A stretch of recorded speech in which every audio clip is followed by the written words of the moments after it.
आचार्यों का एक काम और होता है कि वह आचार्य जब किसी के लिए समाधि आदि कराते हैं तो वह समाधि भी उन आचार्य के माध्यम से जब होती है तो उनके गुण और भी अलग होते हैं। और इस तरह से संघ को बढ़ाना, समाधि आदि कराना, ये सब आचार्य परमेष्ठी के कार्यों में चलता रहता है। और इनमें से बहुत से कार्य अन्य अन्य साधु भी करते रहते हैं। आचार्य कुंद कुंद देव की प्रवचन सार की जो 210 नंबर की गाथा है, या शायद 220 नंबर की गाथा होगी, वह जब हम देखते हैं और उसकी टीका पढ़ते हैं तो उसमें आचार्य परमेष्ठी को आचार्य ना कह करके उन्हें वहां पर दो रूपों में गुरु के रूप में व्यवस्थित किया है। दो रूपों में, एक कहलाते हैं दीक्षा गुरु और एक कहलाते हैं शिक्षा गुरु। वहां पर 28 मूल गुणों का वर्णन किया गया और उन 28 मूल गुणों को जो दें, जिनसे हम दिखें, वो हमारे कहलाते हैं दीक्षा गुरु। फिर बहुत अच्छी बात एक लिखी हुई है वहां पर कि दीक्षा गुरु के अतिरिक्त आपके पास में शिक्षा गुरु भी और हो सकते हैं। और वो शिक्षा गुरु को वहां पर निर्यापक कहा गया है। क्या कहा गया है? निर्यापक। ये शब्द आपने सुन रखा है, बहुत दिनों से प्रचलन में आ गया है और इसका प्रचलन आचार्य महाराज ने बना दिया है। आचार्य महाराज ने एक नई दिशा, जैसे आचार्य महाराज नए नए काम करके गए, है ना, तो उन नए नए कामों में बहुत सारे नए नए काम उन्होंने अपने जीवन के अंत तक कर लिए। एक नया काम ये कर लिया कि छुल्लकों को पिच्छी नहीं दी, है ना, वो कपड़े की पिच्छी पकड़े हुए हैं। उसी में एक नया काम और हो गया कि अभी तक कभी भी कहीं पर भी निर्यापकों की उपाधि के रूप में नहीं आता था, वो निर्यापक को भी एक उपाधि के रूप में घोषित करके चले गए। वस्तुतः देखा जाए निर्यापक क्या हैं, तो आचार्य महाराज की दृष्टि में इसी कुंद कुंद देव की जो गाथा है, इसी से उन्होंने निर्यापक की बात सोची। और निर्यापकों के लिए क्या लिखा हुआ है कि वह दीक्षित शिष्य को अगर किसी भी प्रकार से कोई उनका अंतरंग या बहिरंग छेद हो जाता है, छेद माने वह किसी भी तरह से अपने गुणों में दोष लगाते हैं, तो उसे प्रायश्चित देकर के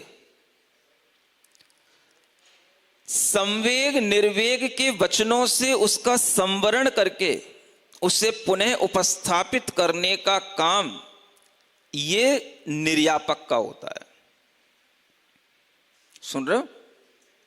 आचार्य महाराज तो सिर्फ नाम देकर के चले गए, बता के नहीं गए किसका क्या काम है। बहुत सी चीजें उनके अंदर ही रह करके चली गईं, और वह चीजें जो उनके ही अंतरंग में रह करके चली गईं, अब हम ये तो नहीं कह सकते हैं कि उनके अंतरंग में और क्या क्या था। तो आगम की दृष्टि से जब हम देखें तो आगम में निर्यापक का मतलब क्या कहा गया? दीक्षा गुरु अलग हो गए, जिन्होंने आपको प्रव्रजित कर दिया वो दीक्षा गुरु हो गए। और उसके उपरांत यदि आपके लिए किसी भी प्रकार का कोई दोष है तो आप प्रायश्चित अपने किसी भी जो चिर प्रवर्जित साधु हैं, जो आपके लिए योग्य लगते हैं, आप उनसे आप प्रायश्चित ले सकते हैं, उनसे आप शिक्षा ग्रहण कर सकते हैं, उनसे आप अपना स्थितिकरण कर सकते हैं। और इस तरह का जो करें उसी को निर्यापक कहा गया है आगम की दृष्टि में। समझ रहे? निर्यापक माने यापन करने वाले, जो और नए शिष्य होते हैं उनका यापन करना। यापन माने जिसे आप लोग कहते हैं उनके जीवन को आगे बढ़ाना, उनके जीवन को आगे चलाना, उनके जीवन में आने वाली अनेक बाधाओं को दूर करते हुए, उनकी मनः स्थिति को अच्छा बनाते हुए, उन्हें अच्छे संस्कार और शिक्षाओं से ओतप्रोत करते हुए उन्हें आगे बढ़ाने का काम जो किया जाता है वो निर्यापक कहलाते हैं। सुन रहे हो? पहले कई लोग हमसे पूछ चुके हैं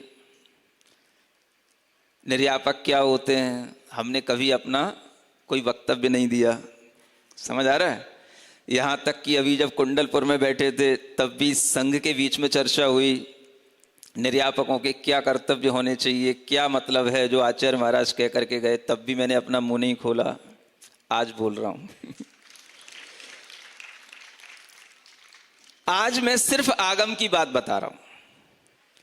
यानी निर्यापक ये पद नहीं था, ये निर्यापक अपने आप में गुरु महाराज के अलावा, जिन्हें दीक्षा गुरु कहते हैं, उन दीक्षा गुरु के अलावा जो कोई भी मुनि महाराज इस तरह का काम करते हैं वो निर्यापक की श्रेणी में आते हैं। निर्यापक का पद की घोषणा ये आचार्य महाराज ने इस शताब्दी में करके एक नए पद की घोषणा कर दी है। ये पहले पद के रूप में था, ऐसा नहीं कह सकते। जो कोई भी साधु इस तरह का काम करते हैं वो निर्यापक ही होते हैं। लेकिन आचार्य महाराज ने जब घोषणा कर दी तो वो एक उपाधि के रूप में हो गया। लेकिन आगम की दृष्टि से जब हम देखते हैं तो वह आगम की दृष्टि से जो साधु इस तरह से शिक्षा के संस्कार देते हुए, प्रायश्चित आदि देते हुए शिष्यों को मजबूत बनाते हैं, उन्हें उस मोक्ष मार्ग पर स्थिर किए रहते हैं, वो सब निर्यापक का कार्य करते हैं। ये उस गाथा की टीका से, जयसेन महाराज की टीका से ये अर्थ उससे निकल रहा है। तो निर्यापक का काम क्या होता है? छेद यो, दो प्रकार के छेद होते हैं, अंतरंग और बहिरंग। दोनों प्रकार के छेद यो प्रायश्चित्तम दत्वा, दोनों प्रकार के छेद हो गए तो प्रायश्चित के, ये मैं वो पूरी टीका की लाइन पढ़ के सुना रहा हूं आपको, जयसेन महाराज की जो टीका है। प्रायश्चित्तम दत्वा छेद यो संवेग निर्वेग विशेष शब्द ही संवरणम कृत्वा, संवरणम ये कुर्वन्ति ते शिक्षा गुरुव श्रुत गुरुवश्च, ऐसे दो शब्द दिए वहां पर। संवेग के वचनों से और निर्वेग के वचनों से उनका संवरण करते हैं। संवरण का मतलब, संवर माने रोकना, उनकी क्रियाएं गलत हो रही हो उनको सही करना, उनका मन गलत हो रहा हो उसको संभालना, इसका नाम क्या है? संवरण करना। ये संवरण शब्द दिया वहां पर। किससे? संवेग के वचनों से, निर्वेग के वचनों से, है ना।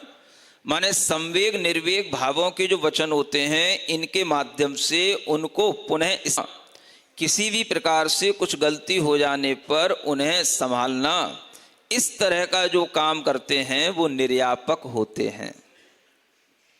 तो निर्यापक का मतलब क्या होता है?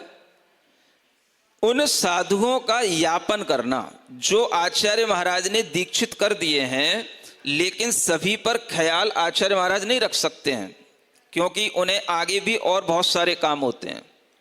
तो संघ के अनेक लोग इस तरह का जब ये कार्य करते हैं तो उसके माध्यम से उन शिष्य समुदाय का यह आगे निर्यापन होता रहता है। माने निर्वहन जिसको कहते हैं, उसी को निर्यापक कहते हैं।